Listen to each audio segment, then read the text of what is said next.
Thank you, Dal, and thank you all so much for being here. I told Dal that he gave my speech.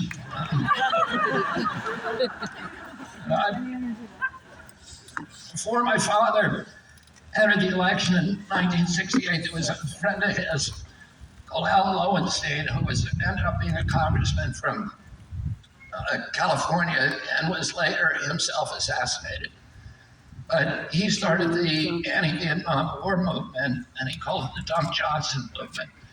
And he asked my father, he implored him, he begged him to run for president. My father said no. He didn't want to run against the president of his own party. He thought it would be career suicide for him, and he didn't think there was any chance that he could win.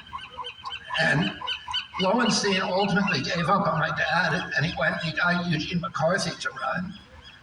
And then when my dad entered the race, he went to Al and he asked, Al, will you help run my campaign? And Al said, I can't. I'm already committed to McCarthy. My father wrote him a note with his favorite quote from Emerson, which said, when a single man plants himself upon his own ideal and there abide, the whole wide world will come around to him. And I think of that quote when I think of my friend Del Bigtree, because when he took on this battle, he took it on, there was almost no movement at all. And he took it on because he saw a piece of truth and he couldn't stay still, and he stepped away from this incredible job, the ideal job in television as producer of one of the most popular shows on television, The Doctors. And he was stepped off an abyss. He had no idea what he was going to do with his life, but he knew he was going to fight on this issue. And then he finally ended up building himself his own little empire. And I came to him and said, will you walk away from it again? And he did it. So I'm very, very grateful to Al.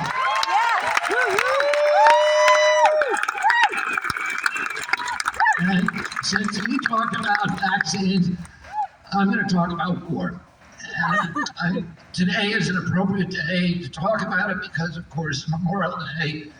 I had the pleasure of spending the morning at a Veterans of Foreign War ceremonies on Coronado and met a lot of Gold Star families. My family is a Gold Star family, and met a lot of other real heroes to our country. And I was reminded, and I'm going to say probably the most important thing that I'm going to say in this entire talk that I'm going to give you today. I'm going to say the most important thing, which was something that my uncle John Kennedy said. He said the best way, the most important way for us to honor the men and women who gave their lives for our country is to protect the rights that they died to give us.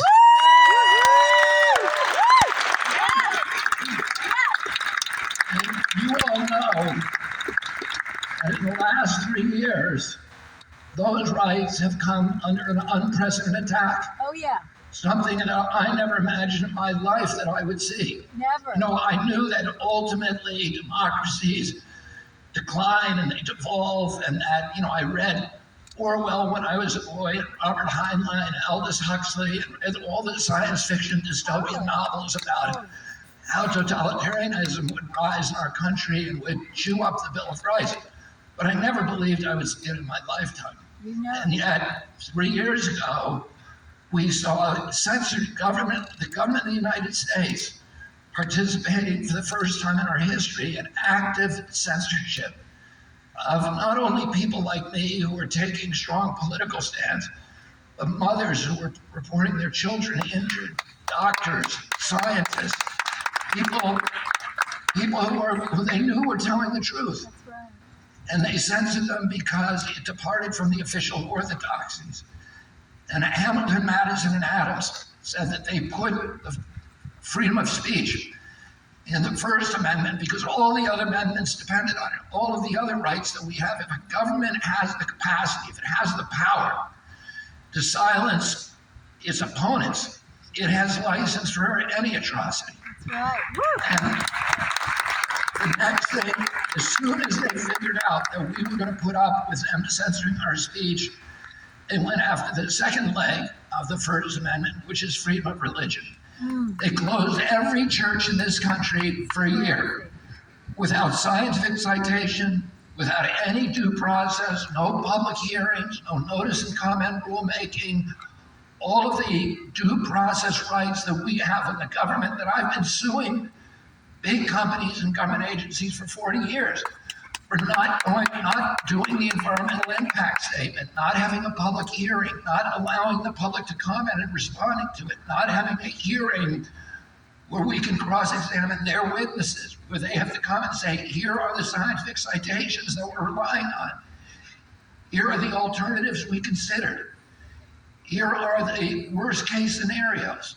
Here's who's going to get hurt. Here's the cost benefit analysis. They have to do that under the law. And yet none of that was done. It was just one 50-year bureaucrat who'd never been elected, That's right. who said close all the churches. 1 week he said masks don't work. Yeah. A few weeks later he said put them on, and a week after that put 2 on. Yeah. And without ever telling us, without ever giving us a single scientific citation.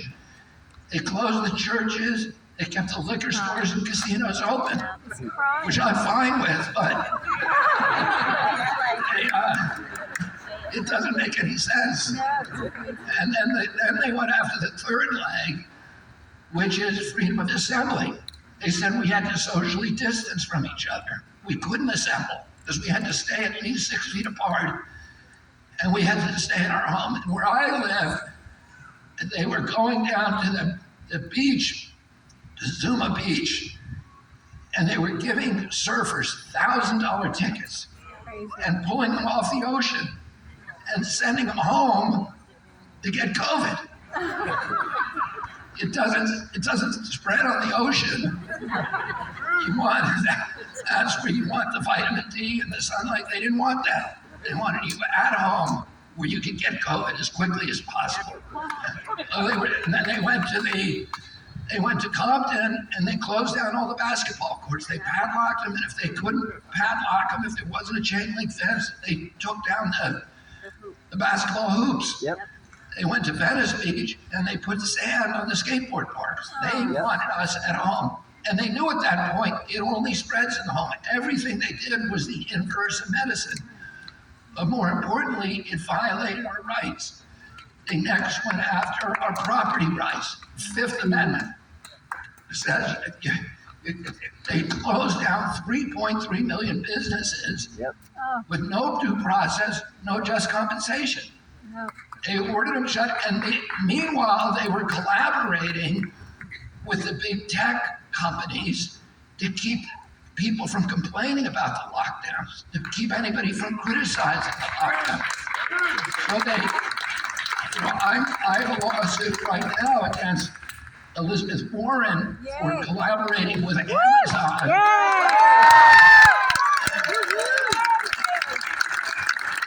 To censor my book.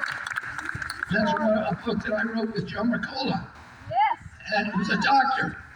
So, and they didn't want people to hear what was in that book. Crazy. So, and it was against, the book was critical of the lockdowns. So you have Jeffrey Bezos, who's making billions of dollars from the lockdown, who's actively collaborating with the government's hello ducks. Sit down in front, please. Who's actively collaborating with the government to do a lockdown that is closing down all of his competitors Crazy. and teaching us all to order stuff from Amazon, training the entire American public to no longer go to your local retail outlet. You go to your retail outlet, where I've lived for many years in Mount Kisco, New York. I go into those local stores and there are certificates there from the Boy Scouts because that local guy is supporting them. He's buying Little League jerseys. Yep. He is hiring our children for the summer. Yes. That's what we want. They allowed, with the government and Bezos, collaborated with each other to shut down all those little businesses that are the heart and souls of our community. They made $1 billion a day during the lockdowns. It was the biggest shift in wealth in human history. They shifted $4 trillion in wealth from the American middle class to this new generation, this new aristocracy we have of billionaires. Walmart. Many of them, running these big Silicon Valley internet companies that were actively participating in censoring criticism of the lockdowns that were making them even richer. There was a billionaire a day created 500 new billionaires, but the billionaires who had $1 billion walking into the lockdowns, according to the Oxfam study that just came out, increased their wealth by 30%. So Gates and Zuckerberg and Bezos, and Sergey Brin, and all of these other guys were making billions and billions of dollars, and then making sure that we couldn't criticize the policies that were robbing us and making them rich. And then they went after the Fourth Amendment, of course, the prohibitions against warrantless searches and seizures. We had all these intrusive government, track and trace surveillance. You couldn't leave your home without giving your medical records to somebody, your private, information. You couldn't go into a government building or even to a bar or bowling alley without showing your private medical records. Yes. This is what they were doing to us. They shut down jury trials, the Seventh Amendment. They said that if you're a big corporation and you are providing a countermeasure, whether it's a hospital that's administering injections or giving remdesivir, a deadly formulation of patients, or vaccines, nobody can sue you, no matter how negligent you are, no matter how reckless your conduct, no matter how toxic the ingredients are shoddily tested. You cannot be sued, no matter how grievous your injury. You can't sue the person, the company that does that to you. It's wrong. And by the way, here's what the Seventh Amendment says.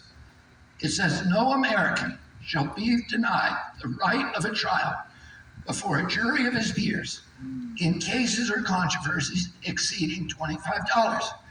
That's all it says. That's the entire amendment. There is no pandemic exception. They don't say except in the case of pandemics or anything, or war or terrorist attacks. They just say no, there is no exception. And by the way, the framers knew all about epidemics. There were two epidemics during the Revolution, one that decimated the armies of Virginia, malaria epidemic, and another one that froze the Army of New England in place at a time when we had just conquered Montreal. So Benedict Arnold's army had gone into Montreal, we had taken the city, but they had to withdraw because of the smallpox that had decimated their force. Otherwise, Canada today would be part of the United States. And the framers of the Constitution knew that. They knew that we had lost all of Canada because of smallpox. And between the end of the Revolution and the ratification of the Bill of Rights, there were dozens of epidemics in every American city. Cholera, smallpox, yellow fever, that killed tens of thousands of people. Yes. So they knew, in fact, many of the people who signed, who wrote the Bill of Rights, who signed previously the Declaration, ultimately voted to ratify the Constitution, had family members that had died in those epidemics. And yet, they did not put an epidemic exception in the Constitution. That's right. They didn't put any exception. That's They right. wrote that document for hard times. They didn't write it for easy. And during the Civil War, the Confederate government sent agents provocateur to all the northern cities in order to incite draft riots. And they were destroying morale in the American cities. And Lincoln began arresting these men as they came into the cities and suspending the right of habeas corpus. And Roger Taney, the Supreme Court Chief Justice, said, you can't do it. It doesn't matter that the country is this far from collapsing. It doesn't matter that 659,000 people have been killed on both sides. It's the equivalent of 7.2 million today, much, much worse than the COVID epidemic. And yet, you cannot do it. The Constitution is more important than anything else in the country. There is no excuse.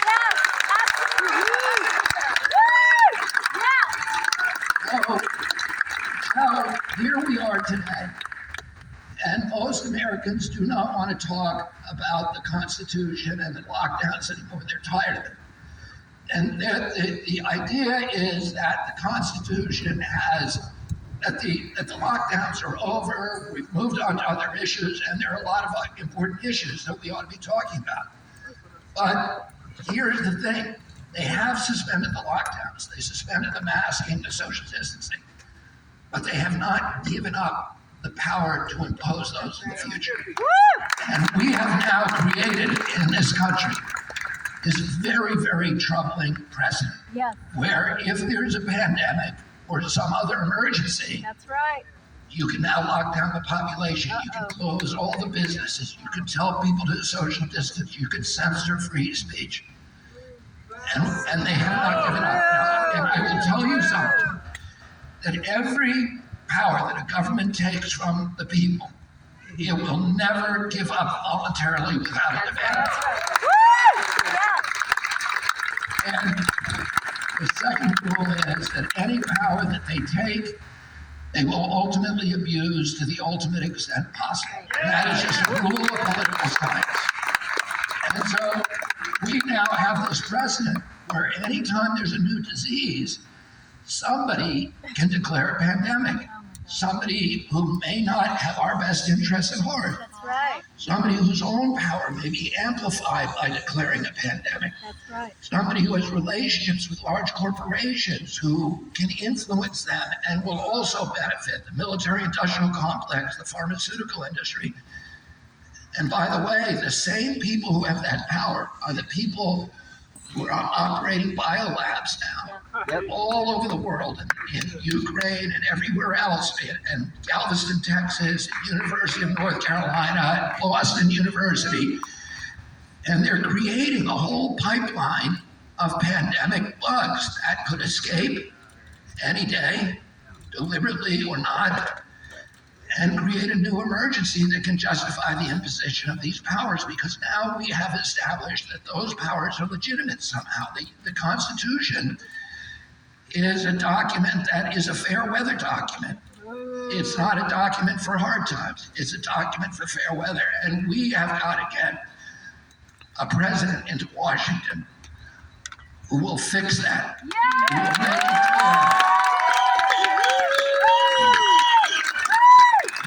Never, ever, it doesn't matter if there's a terror attack, it doesn't matter if there's a war, it doesn't matter if there's a pandemic. We will never, ever again suspend the Constitution of the United States.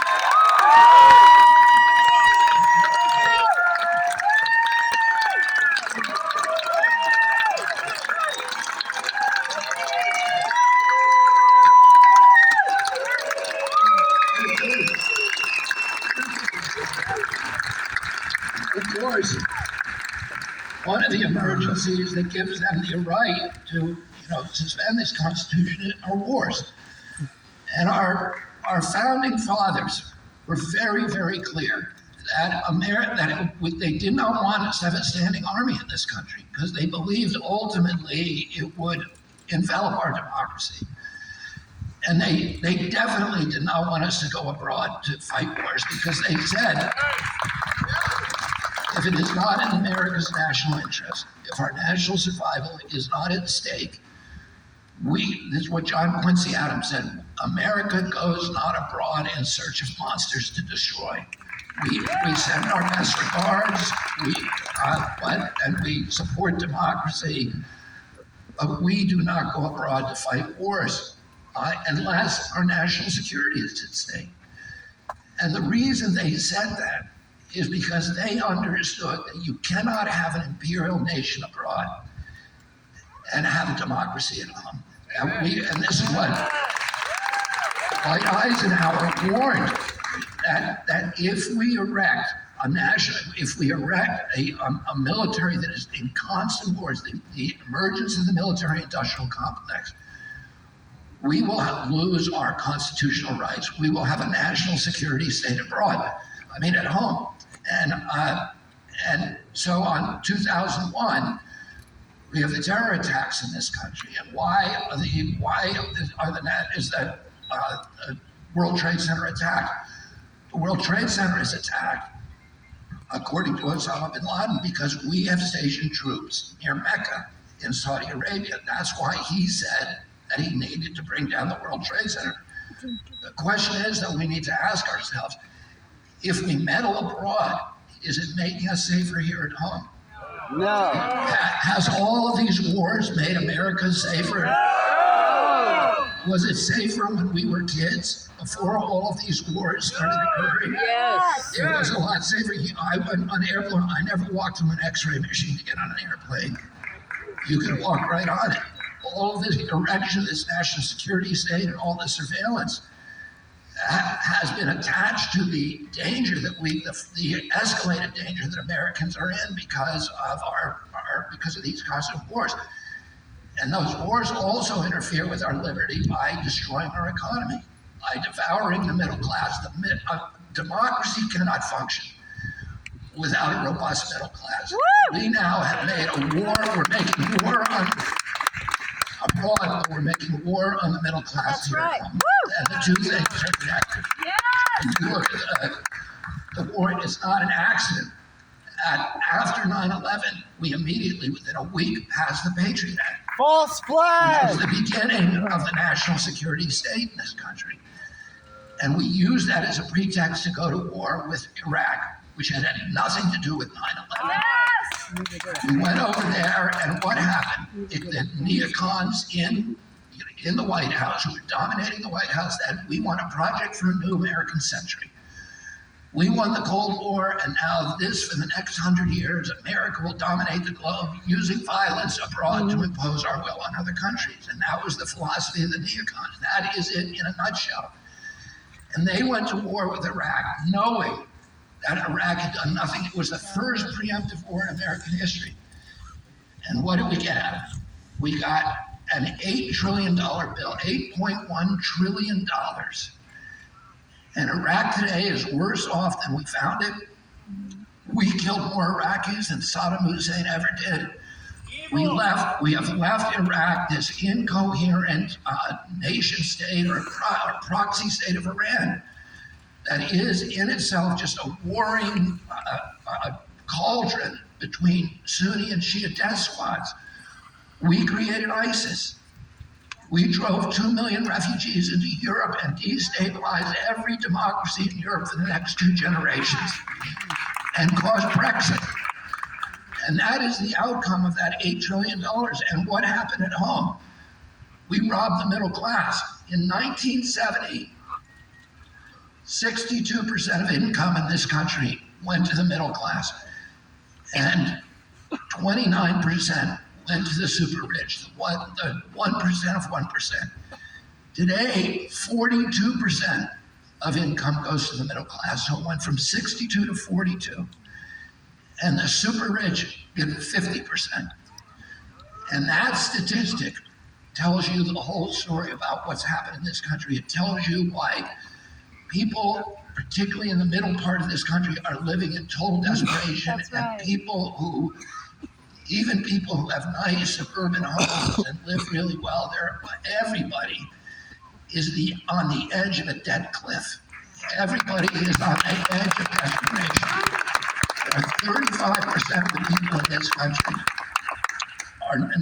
can no longer afford. They do not make enough money to pay for basic human needs. That means transportation, housing, and food. That's right. 35% of our country. Those people are on the precipice of homelessness. 35% of our country. This is what Latin America looked like when I was a kid. And we had the middle class in our country. We were in an era called the Great Prosperity. We had the wealthiest middle class. We were producing half the wealth on the face of the globe. And it was going into the pockets of the middle class in this country. And everybody wanted to be American.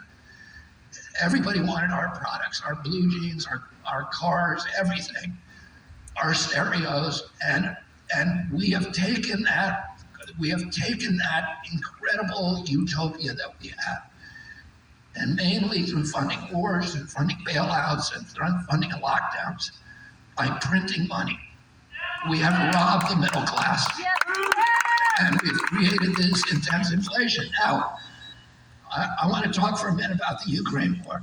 And the Ukraine, we went to the Ukraine war, as I've said before, for all the right reasons, because America are good people. Abraham Lincoln said, America is a great nation because we're a good nation. And if we ever lose our goodness, we will quickly lose our greatness as well. And we went there for compassion for the Ukrainian people, who were facing with valor, with courage, this illegal invasion by Vladimir Putin. And my son went over there to fight. My son went over without telling us, joined the Foreign Legion, and fought as a machine gunner in a special forces unit in the Kharkiv offensive. And he went over there for those reasons, for his compassion and his admiration for the courage and valor of the Ukrainians. But we were told the reason we were going over there was because it was a humanitarian mission. But then every choice that we've made along the way has been about prolonging the war and increasing the bloodshed and refusing to negotiate. If it was a humanitarian mission, we would want to terminate the war. We would want to shorten it and reduce the amount of bloodshed. But President Biden has said that the real reason that we're in Iraq, that we're in Ukraine, is regime change for Vladimir Putin. No. And his Secretary of Defense, Lloyd Austin, said the reason that we're there is to exhaust the Russian army and degrade its capacity to fight anywhere else in the world. Well, as it turns out, deposing Vladimir Putin has been for 20 years, the principal vocal aspiration of the neocons who were thrown out after the debacle in Iraq. And we thought they were gone for good, but now they've all reemerged in the Biden White House. And that's what and that is not a humanitarian mission.